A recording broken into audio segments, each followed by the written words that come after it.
Bonjour à tous, c'est Crypto Kaiser. Ça y est, les vacances sont terminées, mais je suis ravi de vous retrouver pour ce nouveau numéro du Kaiser News, le numéro 31, qui portera sur les cryptos de capitalisation 1 à 50. Quels sont les cryptos qui performent? Quels sont les cryptos qui sont recherchés? Quelle est l'actualité crypto? Nous allons voir tout ça maintenant, c'est parti.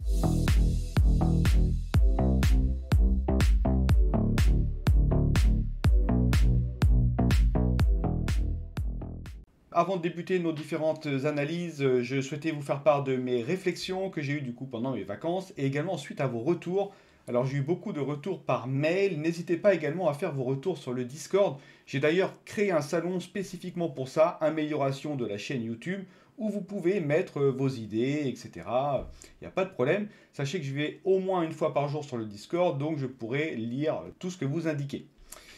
Donc sur les principales améliorations en fait que vous souhaitez, c'est évidemment aujourd'hui, le lundi, c'est les cryptos de capitalisation à 1,50, le mardi de 51 à 250, etc.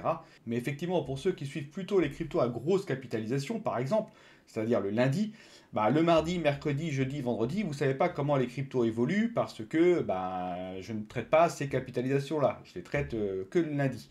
Et idem pour ceux qui sont plutôt friands des petites cryptos, c'est la faible capitalisation, bah, c'est la même chose. Et donc du coup, ce que j'ai décidé, alors ça fait un gros travail hein, parce que je dois remettre à jour mon logiciel pour qu'il puisse gérer plusieurs capitalisations en même temps. Mais je vais vous présenter maintenant chaque jour. Alors c'est pas encore effectif, hein, je suis encore en train de développer ça, mais ça le sera cette semaine où je vous présenterai maintenant en one shot tous les jours toutes les capitalisations.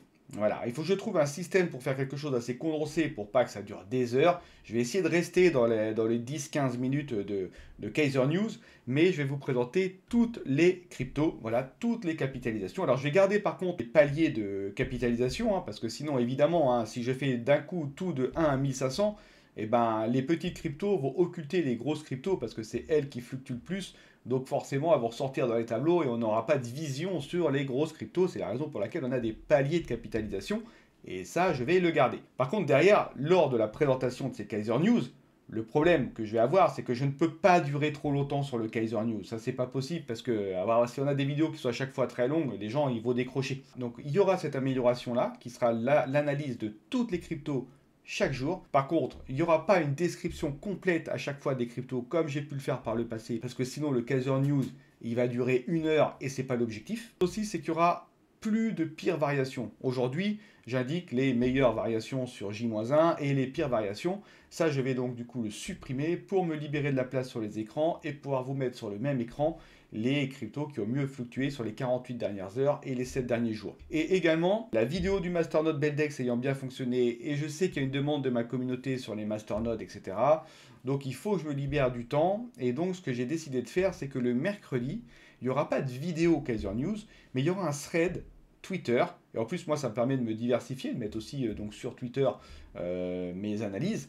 Donc il y aura un thread Twitter, voilà, qui présentera le Kaiser News tel que vous le connaissez, mais sous forme d'image, avec peut-être quelques petits commentaires. Et ça, ce sera fait tous les mercredis matins. Comme ça, le temps économisé de vidéos le mercredi, je pourrai le consacrer à faire d'autres vidéos sur divers sujets. Hein. Ça peut être les masternodes, ça peut être également des sujets de formation, ça peut être des sujets... Bref, j'ai plein d'idées. Après, ce qui manque, c'est le temps. Donc, il faut rationaliser le temps pour pouvoir sortir des vidéos pour vous accompagner. Donc voilà, c'est tout un jeu d'équilibriste à avoir. Et c'est ce vers quoi je me dirige pour le moment. Donc encore une fois, n'hésitez pas à utiliser le Discord, c'est super important, il faut que ce soit notre moyen de communication le plus rapide, parce que moi c'est vrai que j'y vais tous les jours, je regarde, et si jamais je vois quelque chose qui me saute aux yeux, et si jamais d'ailleurs vous avez beaucoup de demandes, et que je vois que c'est pas dans les sondages, et ben je rajouterai vos demandes dans le sondage pour que la communauté puisse voter, et que je puisse sortir des vidéos en adéquation par rapport à ça. Voilà, donc ça c'est dit. Donc je continue maintenant avec notre Kaiser News. Alors là, c'est, on va dire, le format traditionnel. Mais voilà, cette semaine, il y aura un nouveau Kaiser News, le V2, on va dire. Alors, c'est parti. Donc on y va, on perd pas plus de temps. Donc par rapport à notre journée d'hier, hein, pour rappel, je ne m'intéresse qu'aux clôtures. Le reste, pour moi, n'est que du bruit. Donc la capitalisation totale est de 1072 milliards de dollars. Hein. On voit quand même qu'on a baissé, on y reviendra sur le graphique. Donc le marché en lui-même a pris 0,02% sur la journée d'hier. Donc autant dire que c'est dans l'épaisseur du trait que c'est resté neutre. Le Bitcoin a pris 0,38%. Il est maintenant à 22 432 dollars. L'Ethereum, pareil, n'a quasiment pas bougé, moins 0,28%. Et les altcoins en général moins 0,19%. On voit bien que c'est un marché maintenant qui est flat, hein, qui est attentiste. On attend de voir ce qui va se passer. Par rapport à l'analyse maintenant graphique du Bitcoin, hein, ce que l'on peut dire, c'est que notre marché était en train de latéraliser tranquillement comme ça. Ensuite, on a ici une grosse baisse, hein. Comme vous l'avez sûrement appris, cette baisse est due notamment à un catalyseur externe. Effectivement, il y a beaucoup de catalyseurs externes qui peuvent expliquer les hausses et les baisses du marché crypto.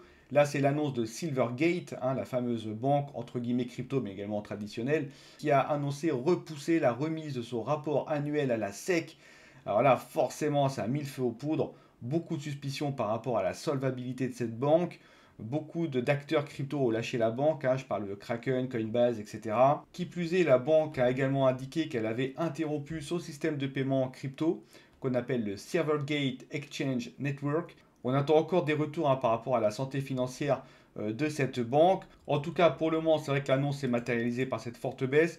On a une trendline ici, comme vous pouvez le voir, hein, une touche, deux touches, et là trois touches. On est venu toucher cette trendline qui a fait office de support. Maintenant, ce qu'on fait, c'est qu'on attend, hein, on a vraiment, là c'est très très neutre, hein, on attend un peu, on est dans l'attente de voir ce qui se passe. Si vraiment les nouvelles sont mauvaises, hein, on peut encore avoir une descente au sud, hein. On peut avoir une descente, on a des petits supports qui sont ici, hein, un support court terme qui est là, hein, sur laquelle d'ailleurs la lagging spine là a buté ici, tac. Donc ça peut être aussi un support.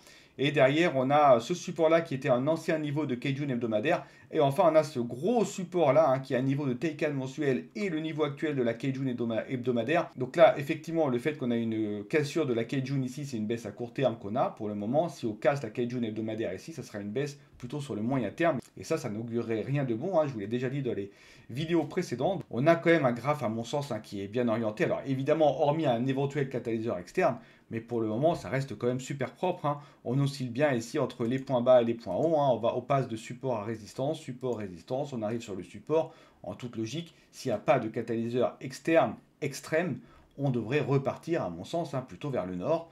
Parce que voilà, on a encore des coins à explorer et qu'on a toujours une tendance qui est quand même relativement haussière. Je continue maintenant avec le Fear and Greed. Alors comme on peut le voir avec les nouvelles de Silvergate, etc., on rentre dans le neutre, plutôt côté d'ailleurs Fear. On est sur du 48. L'écosystème attend de voir un petit peu ce qui va se passer. On a franchi ici notre petite trendline, hein, comme on peut le voir. Hein. On est repassé un petit peu en dessous. On reste quand même, attention, bien orienté. Mais voilà, on n'est jamais à l'abri d'une mauvaise nouvelle, hein. Pour le moment, on est dans le neutre. Vous savez comment est le marché crypto, hein. Ça réagit extrêmement rapidement. C'est très épidermique comme écosystème.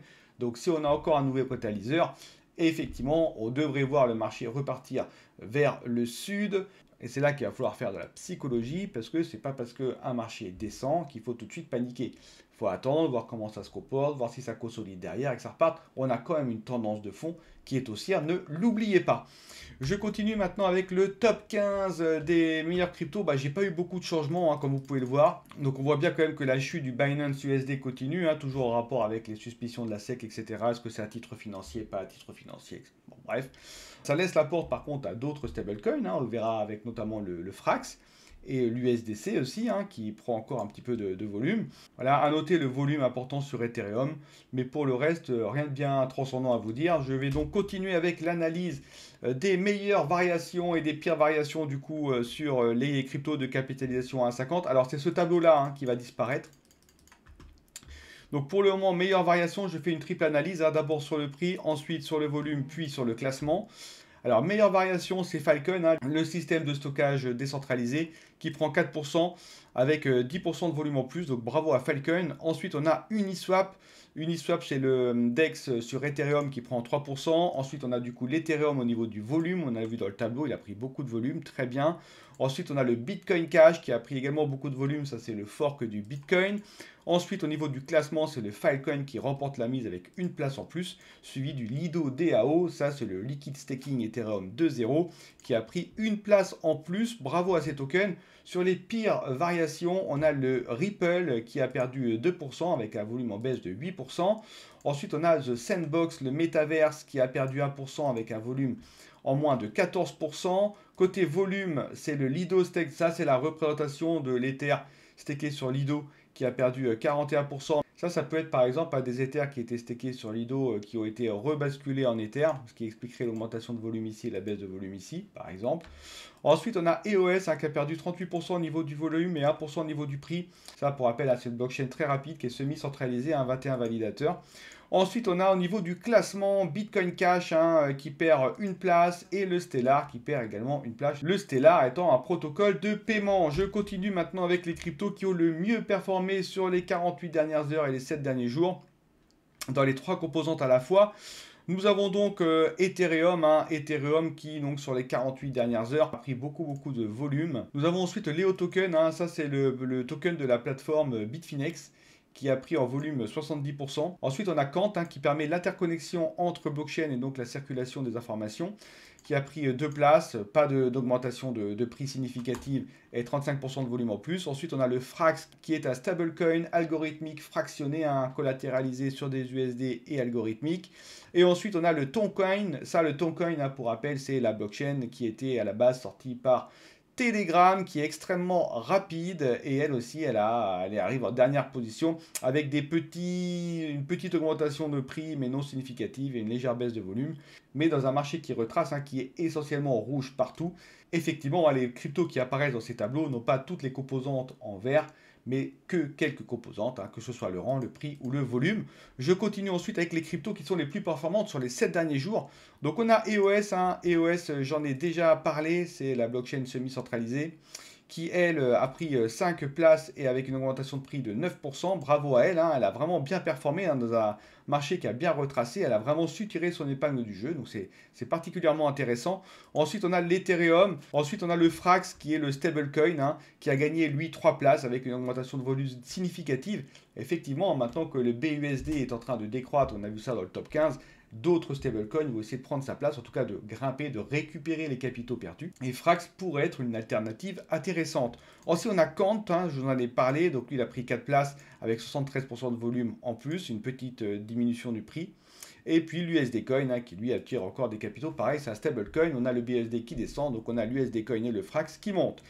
Ensuite, je vais vous présenter maintenant les cryptos qui sont les plus recherchés sur CoinGecko. Alors en 1, on a Aura Finance. J'en ai déjà parlé dans mes vidéos, c'est un liquidity provider, BAL Ethereum. Donc lui, il a pris quand même 6%, 15% de volume en moins, mais 9 places en plus.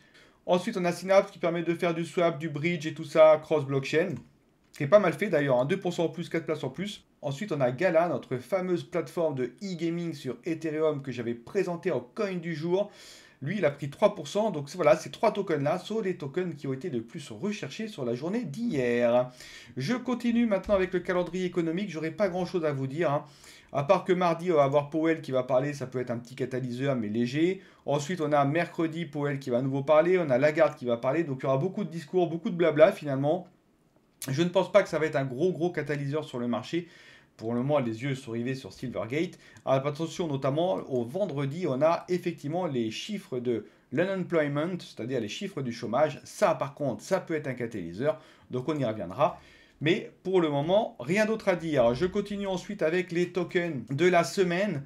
Alors, on a toujours notre Poulos, notre Poulos qui est... Alors, je vais le laisser encore toute la semaine parce que là, la semaine dernière, j'étais en vacances. Donc, forcément, j'ai pas pu vraiment le présenter dans mes vidéos. Donc, je vais le laisser là.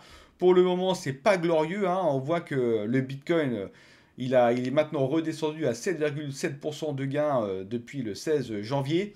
Chromia, qui était retourné dans le positif, repart dans le négatif avec un moins 22,1% à ce jour.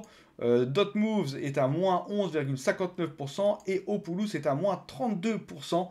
Et oui, dans un marché qui retrace forcément, les petites cryptos retracent beaucoup plus fortement que les plus grosses. Par contre, dans un marché qui remonte, c'est l'inverse. Donc, soyons patients, n'ayons pas peur. Moins 32% pour des petites cryptos, c'est pas du tout alarmant. Attendons de voir. Soyons patients. Nos tableaux vont nous prévenir dès qu'il faut prendre des TP. Pour le moment, il n'y a rien à prendre. Donc, on n'a pas de communication. Pour rappel, le Discord est présent, le Discord est ouvert. Vous pouvez également me donner des avis par rapport à ma chaîne YouTube si vous voulez voir des choses apparaître. Il n'y a évidemment aucun sponsoring dans mes vidéos. Et enfin, n'oubliez pas de liker et de vous abonner à cette chaîne YouTube pour qu'elle puisse perdurer. Donc, merci à vous. Pour ma part, c'est terminé pour aujourd'hui. Donc, je vous retrouve demain pour l'analyse des cryptos de capitalisation 51 250. Très bonne journée à tous. Bye bye.